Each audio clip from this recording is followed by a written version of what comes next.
profound. As a child, he was a precocious flirt with an angel's face and charisma to spare. Are you shy? No. You know, it's very difficult. What's with the O's and the R's? There's a few girls over there want to take you home with them, and who knows? Michael always seemed to be very fond of women. He was a little charmer. There was nothing strange about Michael. There was nothing weird about Michael.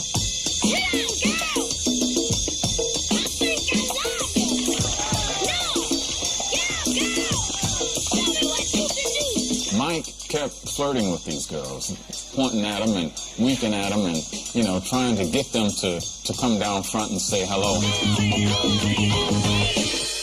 But at an age when most teens crave puppy love, Mike seemed to fear the female touch.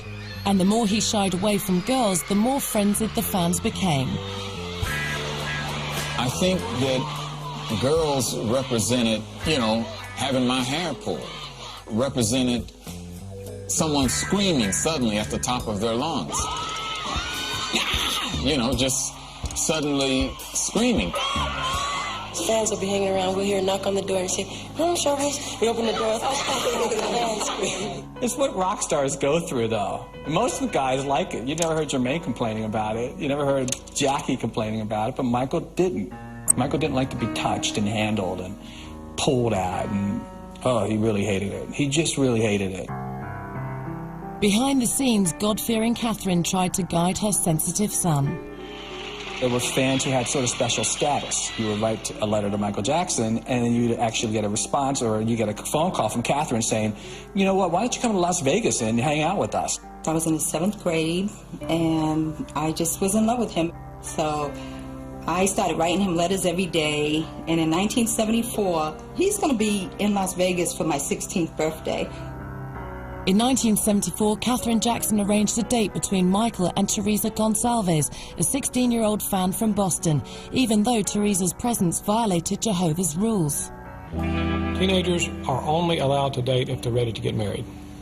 So if a person wants to date someone and they say, I just want to have fun, that is strictly forbidden in church literature. Even a telephone conversation was a date, and they could find themselves disfellowshipped. So you have this fear, this actual fear of experiencing death.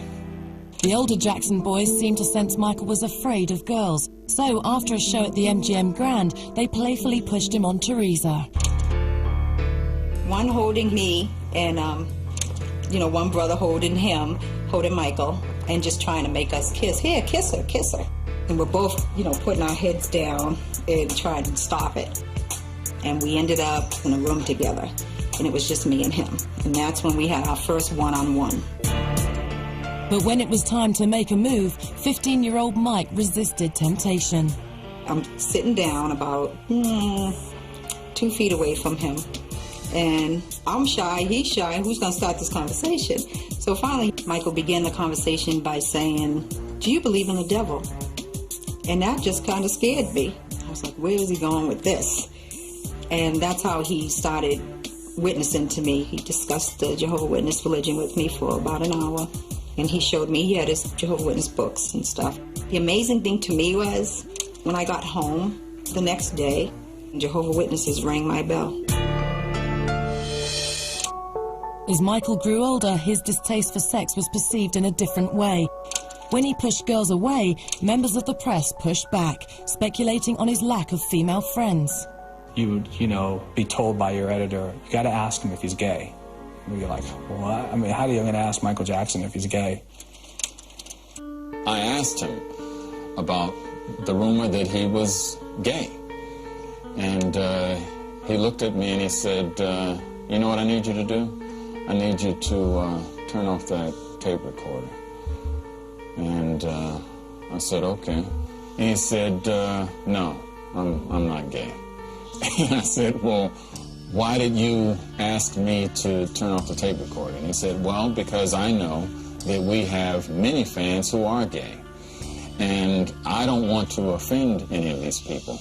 Imagine that when you're a kid. I mean, imagine, and you don't even want to address those issues with your family members, let alone a guy like me sitting across from you in a baseball cap saying, so listen, dude, are you gay?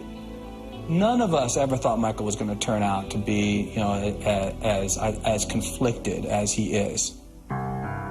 Hounded by reporters and tormented by his family, late in 1974, a lonely and confused Michael turned to those who seemed most like him, little boys. I met Michael back in the early 70s at the American Music Awards. The very first in Michael's long line of young male companions was adorable hamburger spokeskid, Rodney Allen Rippey. They met when Michael was 16, Rodney was 5. I'm like, well, can we be friends? He's like, sure, we can be friends. I'm like, can I give you my number? He's like, sure, you can. You want my number? I'm like, yeah.